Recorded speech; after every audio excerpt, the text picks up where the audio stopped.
انا في المعتاد لما بفتح التلاجة واخد شويه ميه من الازازه اللي موجوده في التلاجة ما بكملهاش، وطبعا مراتي بتعلق لي على الموضوع ده دايما، بتتخانق معايا دايما، كمل الازازه كمل الازازه. انا بتيجي تكون عايزه تشرب فتلاقي ان الازازه فاشله شويه قد كده فتتعصب، وانت عارف بقى الموال ده. اللي لاحظته ان في الايام اللي بروح فيها الجيم برجع بقاش عندي اي مشكله خالص ان انا بعد ما اشرب من الازازه اللي في التلاجة او اصب منها شويه ان انا اكملها واحطها تاني في التلاجة بدون اي معضله وبدون اي مشكله.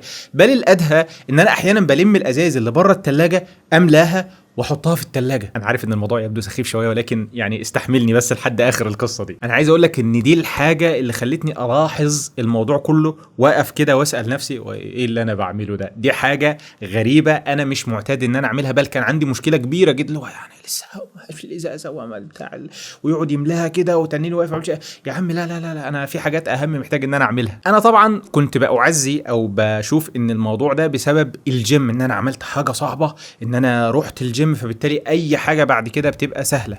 وده صح، يعني ده جزء من تفسير الموضوع. ولكن لو خدنا نظره ابعد شويه او خدنا خطوه لورا، فاللي حصل هو بسبب ان اول ساعة في اليوم ما تعرضتش لاي مثيرات، وان مستويات الدوبامين كانت منتظمة او كانت طبيعية،